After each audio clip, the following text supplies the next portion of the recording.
In this lesson, we will discuss 5 items from the CTRS-R scale that we look for throughout the entire CBT session. These include feedback, understanding, interpersonal effectiveness, collaboration, and guided discovery. The first 4 items represent skills needed to develop and maintain a therapeutic relationship. Guided discovery is a key element of CBT that involves helping clients to arrive at their own conclusions through the Socratic method. We will talk about each item in turn, along with the performance requirements and scoring for each one. Let us begin with interpersonal effectiveness. Interpersonal effectiveness represents the social skills that therapists use when interacting with clients.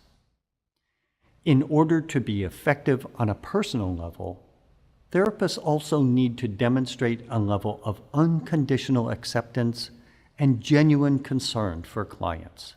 Therapists are expected to demonstrate their concern and intent to be helpful through words, gestures, and expressions. Therapists also need to recognize the efforts made by clients to make changes that will help them reach their treatment goals.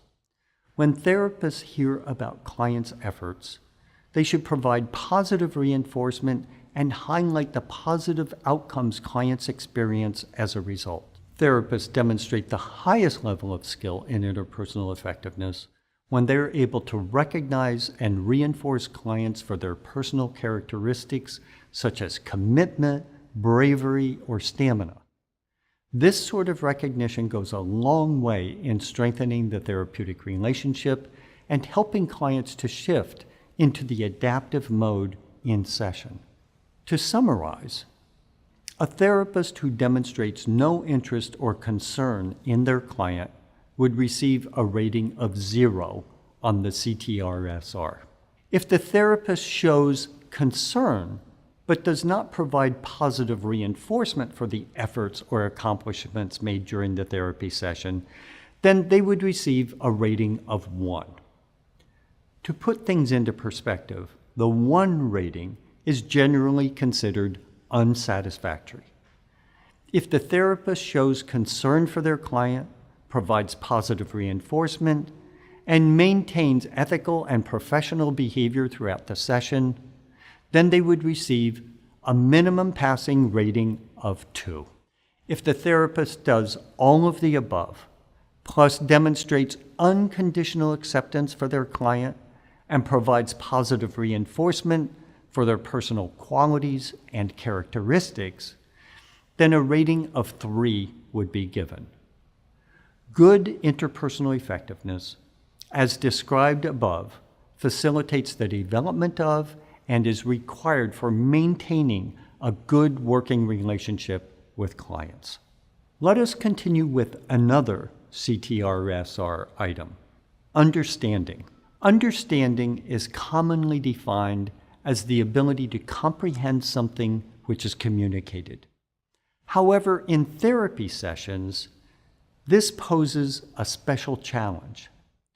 Therapists not only need to understand what clients are saying, but they also need to demonstrate their level of understanding back to the clients. Let us look at how the CTRS-R defines understanding. A minimum requirement for understanding is that therapists are alert, attentive to what clients say, and are able to summarize the content of what clients related to them throughout the session. A higher level of listening and understanding includes therapists' recognition of clients' emotional states and the ability to emphasize those emotions for the clients. It is admirable when therapists can reflect clients' emotional experiences and discuss those within the context of the cognitive conceptualization. For rating purposes, then, if the therapist does not attend to the discussion and is not able to summarize or otherwise demonstrate their attentiveness to the client, they would receive a rating of 0. Remember that understanding is one of the items that plays a significant role in building a good therapeutic alliance. With this in mind, we look for understanding to be demonstrated throughout the entire session and not just 1 or 2 times. If the therapist seems to be inconsistently attending to their client or is unable to repeat or summarize what their client has said at any time during the session, the rating would be 1. To receive a rating of 2, the therapist would need to demonstrate attentiveness and the ability to repeat or summarize what their client has said throughout the session. A rating of 3 would be warranted if the therapist not only reflects the content of the client's message, but also the client's emotional state. A rating of 3 also requires that the therapist discusses the emotional state within the context of the cognitive conceptualization. Collaboration, too, is an item of high importance in CBT. For any therapist, it takes a great deal of time and effort to develop expertise in CBT. We also need to recognize that our clients are experts on themselves and their lives. Ultimately, they know what is best for them. CBT aims to combine the 2 types of expertise, the therapists and the clients, to produce optimal treatment outcomes. Therefore, CBT therapists regularly consult with and solicit input from their clients to achieve a high level of collaboration. Scoring for this item requires that therapists ask input from their clients at several specific times during the therapy sessions. At the very least, therapists are expected to ask for input when setting the agenda at the beginning of the session, when selecting and using CBT techniques, and when developing action plans to be used between sessions. Ideally, therapists should also ask clients input regarding every major decision in sessions. If the therapist does not ask for input regarding any major decision in sessions, then they would receive a rating of 0. If the therapist asks for input on some items, but not when setting the agenda, choosing and applying interventions, and setting action plans, then they would receive a rating of 1. Only if the therapist asks for input regarding all 3 of the required items would they receive a rating of 2. If the therapist asks for input from their client at the 3 required times and at other times involving any major decision, then they would receive a rating of 3. The next item we will discuss is feedback.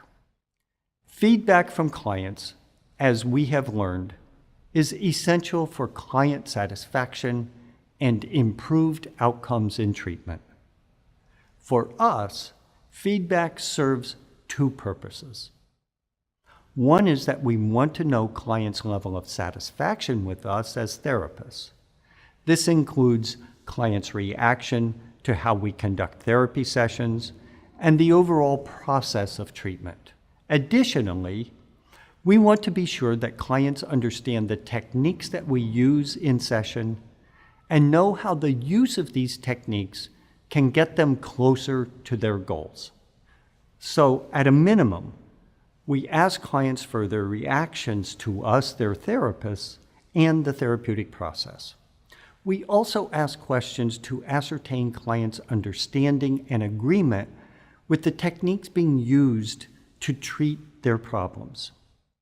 Additionally, when we receive feedback, we want to respond appropriately by expressing appreciation for the feedback and making adjustments that are aligned with the client's needs. Like other items in this lesson, feedback is done throughout the session. Ratings for feedback are done with the same scale as the other items. If the therapist did not ask for any feedback regarding the treatment process or their client's understanding of the techniques used in session, that would warrant a rating of 0. If the therapist asked for feedback about one of the issues, either satisfaction with the treatment process or the client's understanding, that would warrant a rating of 1. If the therapist asked for feedback from the client about the treatment process and their understanding of how treatment might help them, then they would receive a rating of 2. If the therapist smoothly requests feedback throughout the session about different kinds of issues, then they would receive a rating of 3. The final item that must be done throughout the session is guided discovery. Guided discovery is unique in that it is not specifically connected to developing and maintaining therapeutic relationships. Guided discovery, also known as Socratic questioning, is a CBT strategy where clinicians help their clients expand their current thinking processes to consider alternative perspectives and solutions. It helps clients recognize and reflect on their own thought patterns and assumptions to empower them to develop a new pattern of thinking. Guided discovery addresses the overall design of the session, as well as the approach CBT therapists use to help their clients. Our goal in each session is to help clients to achieve a cognitive shift or a change from maladaptive to more adaptive beliefs. Here is an example. Let us suppose that a client asks us for help with a simple phobia. They have a fear of heights, and after reviewing some treatment options, we agreed to use an exposure technique. Before the intervention, the client has the strong belief that if they were to climb a ladder, they would be in danger and that something terrible would happen. After the therapist and the client work on exposure, the client does not experience the fear of heights as they did previously. Through the process of exposure, the client achieved a cognitive shift such that when asked, they no longer report that they expected for something terrible to happen if they were to climb a ladder. In this case, we would say that the therapist designed the session to promote guided discovery or help the client to change their unhelpful beliefs through experience. A cognitive shift can be achieved in many different ways. The example I used demonstrated the utility of exposure. Cognitive restructuring, behavioral experiments, and other techniques can also be used for purposes of guided discovery. The other important part of guided discovery includes asking open-ended Socratic questions to help the client develop new, more adaptive ways of thinking. CBT therapists use the Socratic method instead of a directive approach in our work with clients. In other words, we do not tell clients what or how to think. Instead, we offer questions that help clients consider different perspectives and come to their own conclusions. Rating for the guided discovery item are based upon the explanation just provided. At the very least, therapists should design and conduct sessions to help their clients achieve the cognitive shift. Additionally, because we believe that clients have their own best interests in mind and will think and do things accordingly, we help clients to draw their own conclusions about what will be in their own best interests. A CBT therapist avoids making decisions, using arguments or manipulation to have the client see things the way the therapist thinks that they should see them.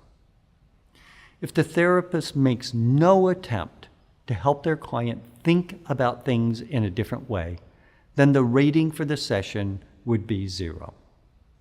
If the therapist either designs the session with cognitive shift in mind or avoids directive approach, but not both, the rating of guided discovery would be 1. If the therapist designs the session to help their client achieve the cognitive shift, draw their own conclusions, and assess the cognitive shift by the end of the session, then a rating of 2 would be given. And finally, if the therapist does all 3 of those things comfortably and skillfully, while also utilizing the discovery process to help their client consider the impact of cognitive shift on emotions and behaviors, then they would be given a rating of 3. In this lesson, we have defined 5 items that need to be performed throughout good CBT therapy sessions. They are so important to the success of treatment we provide. In my many years of training and supervising learners of CBT, I have heard my students say that they understand the theory, but don't really know what to do when they try to apply these concepts with their clients. I would like you to watch this next video of a session with Anna, in which I demonstrate the 4 items associated with developing the therapeutic relationship: interpersonal effectiveness, understanding, collaboration, and feedback. Anna, when we were going through the transition and setting the agenda, you said you didn't do your action plan. You just sort of blurted it out, and so I thought we need to have it on the agenda. What happened? I screwed up. You screwed up. How did you do that? I didn't do it. Tell me again what your action plan was. You told me, because we talked about trying to go to the store during the day. Yeah. And I didn't do it. Is it okay if we talk about it? You're gonna kick me out of therapy? I am not going to kick you out of therapy. Okay. Anna, when you were here last time, we talked about the idea of you going out to the grocery store. And you seemed as enthusiastic as I was about you doing that. So if you didn't do that, I'm sure that there's a very good reason why you didn't. Oh, like I'm a screw up? Yeah, there's that. I think that there's more to it than just that you're a screw up. And I'm wondering if we could talk about that. Sure. There's not much to talk about it. We had a plan. I got in my car. I got to the parking lot. And then I checked it out. Okay. Screw up. Okay. So Anna, we had a plan that you were going to go to the grocery store. And you're declaring yourself a screw up because you got in the car and you went with the intention of doing it. But when you got there, you weren't able to do it. Like, what kind of person does that? Like, no normal person would check it out of going to a grocery store. Well, actually, the kind of person who would do that would be somebody who has really strong fears about a place like that. And you are not the only person in the world with those kinds of fears. Now, I know that you refer to yourself as not being normal, and in one way, I understand that. And I understand that you feel very different and not like other people because you have this particular set of fears. But what you actually did, if we think about it within the context of everything that you've been through and everything that has happened, it makes perfect sense that you did what you did. So I have at least as much of the responsibility as you do for the fact that you didn't go into the grocery store.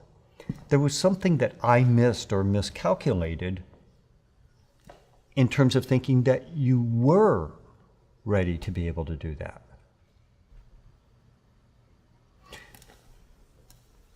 So what I'm most impressed with you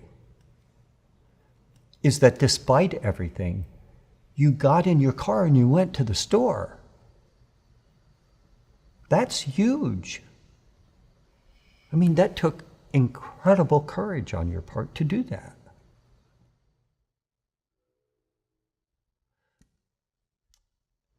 From what you've told me so far, I'm not sure what it was that prevented you from going into the store, but I know that it was something big and strong.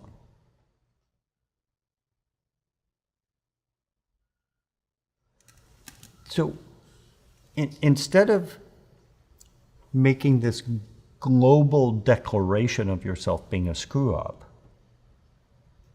could we talk about it sort of step by step about how things happened that day? Like you got in your car. Yeah. What were you thinking when you got in the car? That I'm gonna do well by my kid. This is gonna be good. That I'm doing the right thing. That's incredible. And you were. You absolutely were. And then you started driving. How did you feel when you were driving there? Just panicky. My heart was out of control. My hands were really sweaty, shaky. While you were driving, you started to panic that. What were you thinking as you were driving? I don't think I was thinking. I want to ask one other thing. One other part of your action plan as we've been going along has been to do the relaxation stuff. Have you been doing that? And did you use that day? I'm sorry, no, I didn't. You didn't, okay. I don't want to get ahead of us, but do you think that is something that maybe we should talk about that maybe might be helpful in the future if we try to get that back into the schedule? I mean, honestly, I didn't even think that was an option. Okay. Yeah. Okay. So you started when you were going to the store, you were panicking. You got to the parking lot.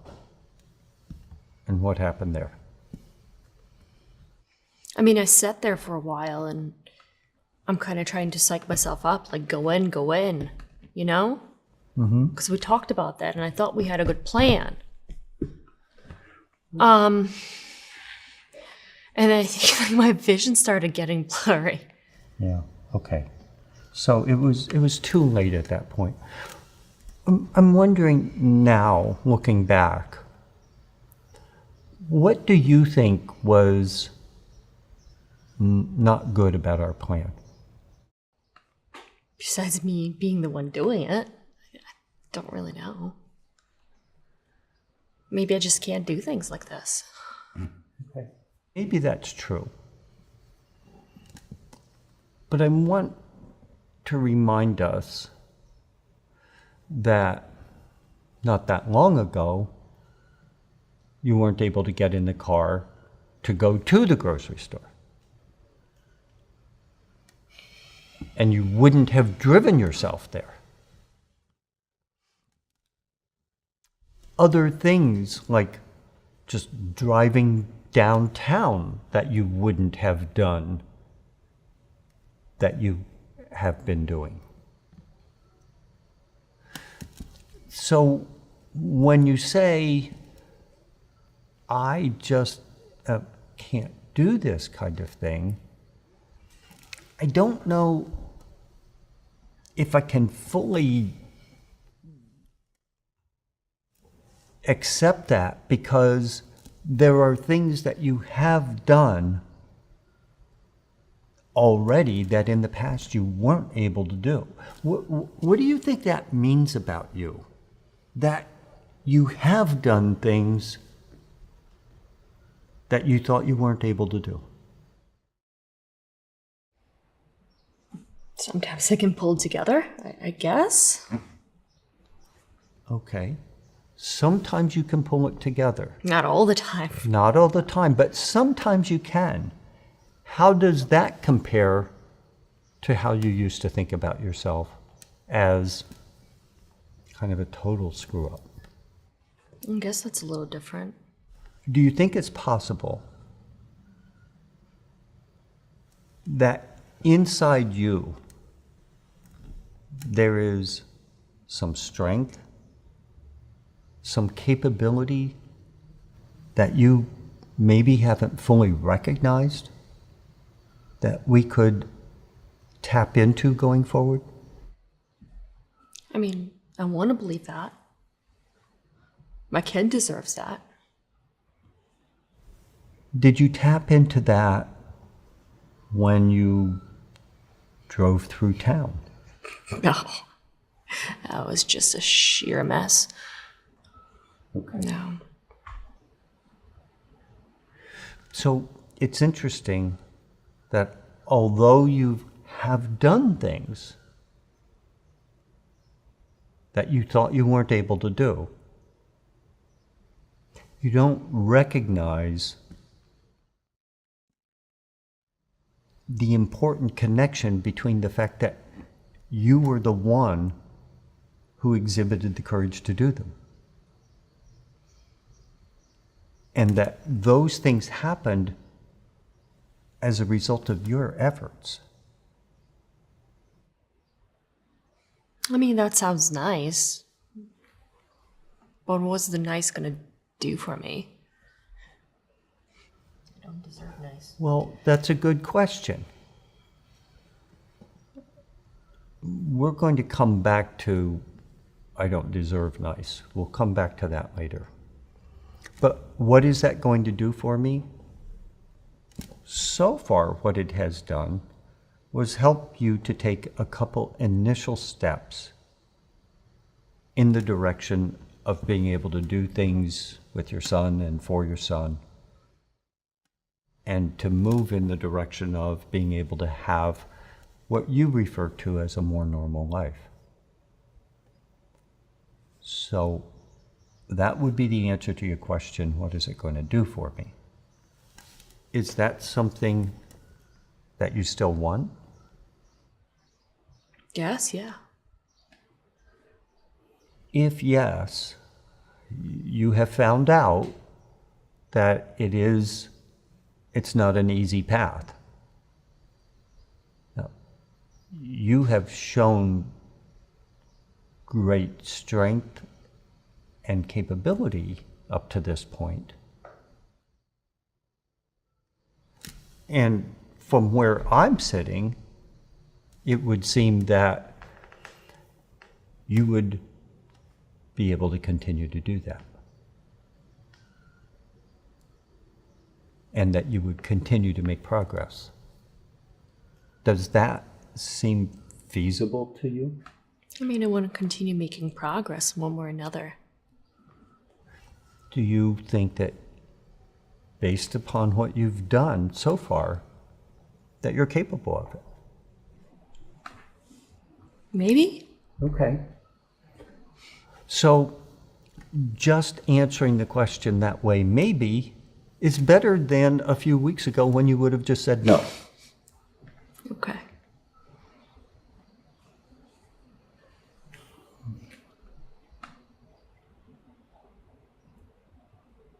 Yeah? Yeah. Okay. I guess you have a point. If that's true, let's talk about going to the store. Is that something that we should talk about and recalibrate in some way? Or is that particular thing too far up on the list for us to take on at this point? Like doing it again? Yeah, if we were going to do it again, could we think about how to do it differently?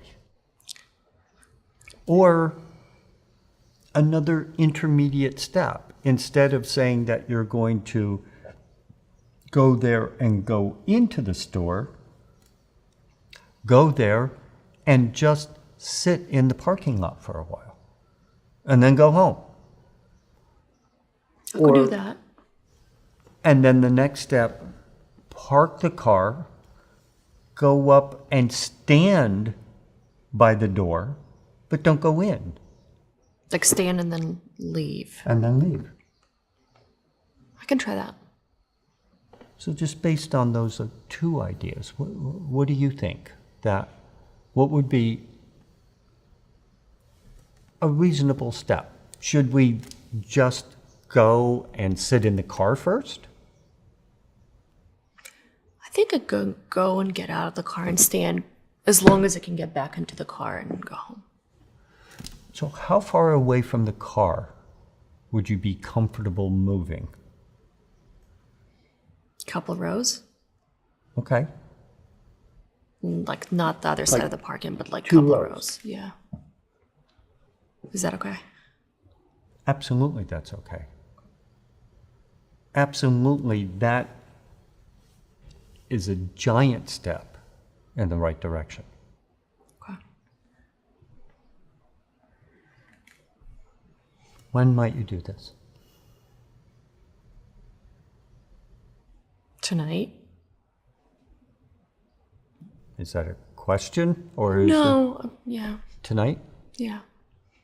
I'm just happy you're not kicking me out of therapy. Yeah, I'll do it tonight.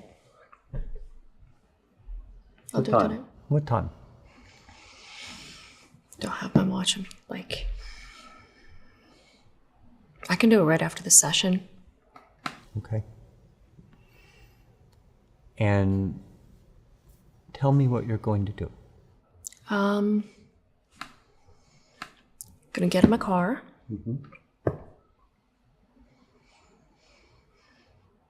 Maybe do some breathing. Good.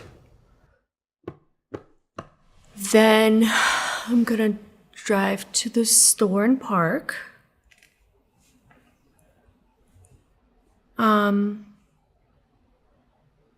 Get out of the car, stand by the store, and then get back in and go home. Okay. I am wondering, would it be helpful to you to remind yourself, we could write this down for you to help you remember if you want, to remind yourself that you have done things before that you didn't think you could do? I mean, it can hurt. Yeah. Would you like to write that down Yeah, I don't have. on a piece of paper? Yeah. Can I have a pen? Thank you. Okay.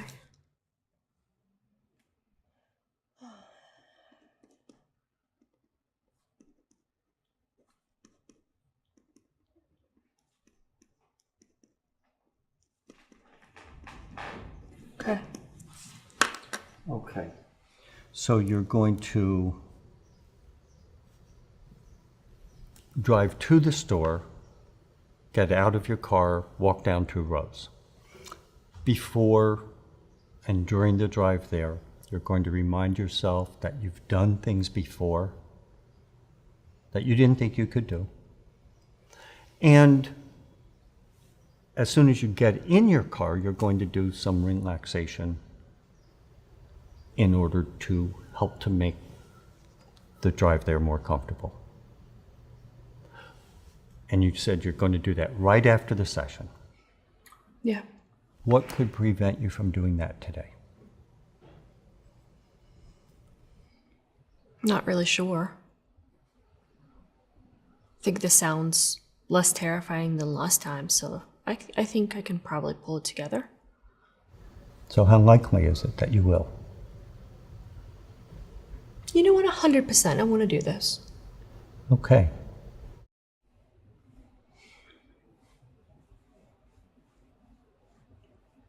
Yeah. Good for you. I'm really impressed.